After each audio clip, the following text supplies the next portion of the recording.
being here this evening. The program that I've prepared for you is titled Music, Magic, and the Masquerade, and I'm going to talk before each piece a little bit, but just as an introduction to that idea, each of these pieces has something to do with the fanciful or with the masked ball or with stock characters from Commedia dell'arte, from improvised theater. And there's this, if we think about masks and comedy and drama, there's always the bright and the dark. And throughout this program, there's a lot of duality between the light and the dark, and sorrow and joy. And to begin the program, I'm going to play Masquerade Waltz by Khachaturian. And this piece was incidental music for a play that Khachaturian wrote. And he actually said that he had a hard time looking for this melody, and he wanted this melody to be something that was new and beautiful, but also balanced this joy and sorrowful feeling.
characters from Commedia dell'arte, and like I said, Commedia dell'arte was improvised theater, and it was often based off of characters that we think of when we think of a sad clown, the white face with the giant teardrop, and that's our sad clown, Pierrot, and he's the first character that I'm playing this evening. And then the second is Harlequin, and he's the jester. He's the one that's very flirtatious, in your face, the comedian.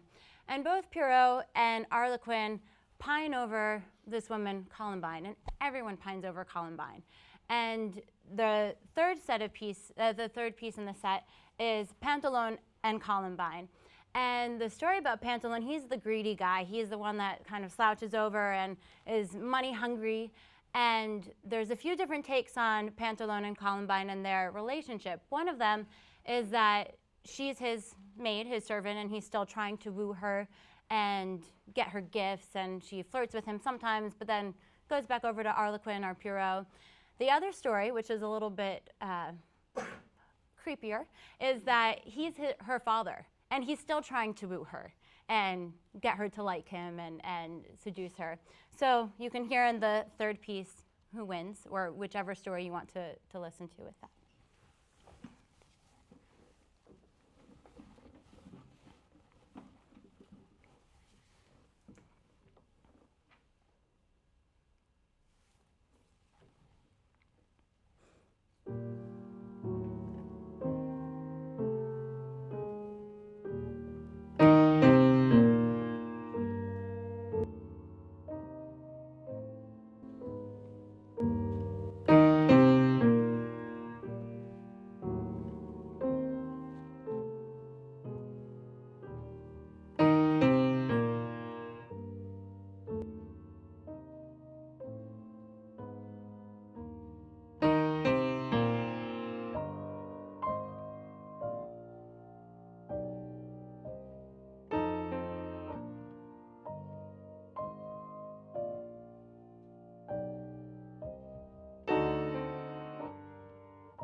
going to the ball or the mask meets some of these characters. The next piece is Papillon by Sherman, so the same composer. And this piece is based off of a novel by Jean-Paul, although Schumann didn't tell Jean-Paul he was doing that. But the novel is about two brothers, Walt and Walt, and those are actually their names, they're twin brothers, pining over a woman named Vina. So we have Walt, Walt, and Vina. And one of the brothers is more of the shy, quiet brother, and then there's the other extroverted brother. And we can't really tell from the music who wins, but you see the theme again, like Columbine and Pantalone and all of these other characters. There's often a woman involved. Papillon actually means butterflies, and in this piece you'll see they're little miniatures, little sets. And I like to think of it as a butterfly that's flitting around the room, and each of these little shorts is a different character that you might come across at the ball. And you hear the beginning of the piece, the introduction waltz, comes back at the end, and it ties together all of our characters and being at a masked ball.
Now for a completely different change of pace,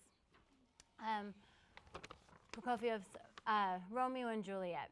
And I picked this piece because it's one of the most famous balls in literary history. We have Shakespeare telling us about two lovers that can't be together. And Prokofiev has the Montagues versus Capulets be the ball. And instead of me trying to explain it, I'm actually going to read an excerpt from the prologue. And then as I play the piece, keep this angst, which Shakespeare says much better than I would ever put into my own words. And you'll hear the contrasting sections, and then in the middle of section, that's supposed to be when Romeo and Juliet meet for the first time. So, two households, both alike in dignity, and fair Verona, where we lay our scene, from ancient grudge break to new mutiny, where civil blood makes civil hands unclean. From forth the fatal loins of two foes, a pair of star-crossed lovers take their life.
So to clean our ears after some of the Prokofiev.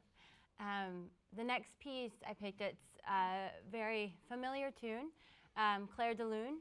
And the reason why I picked this piece is played a lot, and there's a lot of different meanings of it. But it comes from actually Debussy's Suite Bergamasque, so the Masked Suite. And Clair de Lune of the Night is said to be based on a poem by Paul Verlaine. And again, without me talking too much, I'm going to read the poem, and just keep your ears in tune to when he talks about the masqueraders and that they're covering, again, this sorrowness and what is behind the mask. And it's often something sad, at least how he depicts it in this poem. And when you listen to the piece, there's something so beautiful and so sorrowful. Your soul is a chosen landscape where charming masqueraders and burgomaskers go, playing the lute and dancing and almost sad beneath their fanciful disguises. All sing in a minor key of victorious love and the opportune life. They do not seem to believe in their happiness, and their song mingles with the moonlight. With the still moonlight, sad and beautiful, that sets the birds dreaming in the trees and the fountains sobbing in ecstasy, the tall, slender fountains among marble statues.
Thank you.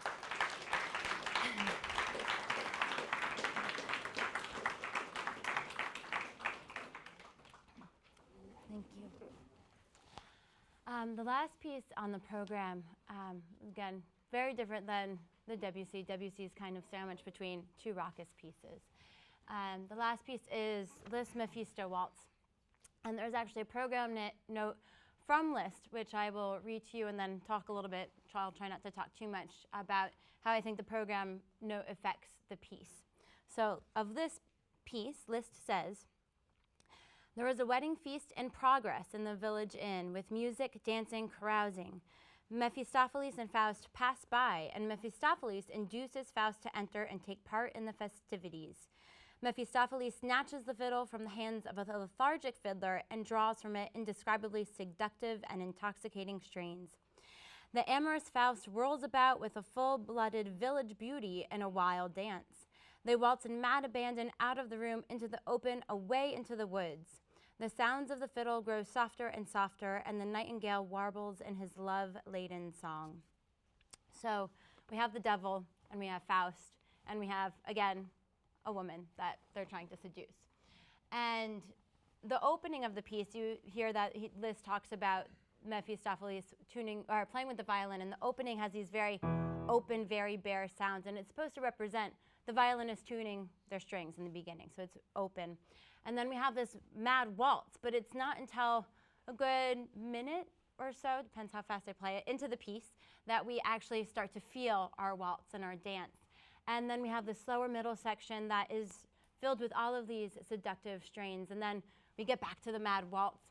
But the one part that I'd like you to pay attention to, and that doesn't quite fit the program note, is we have our end. You'll see at the very end, there's this nice, beautiful, lyrical section, still with these tones, these beautiful, seductive melodies. And according to Liszt, that's where the piece ends. But it doesn't. We have this coda, and so what is that?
you.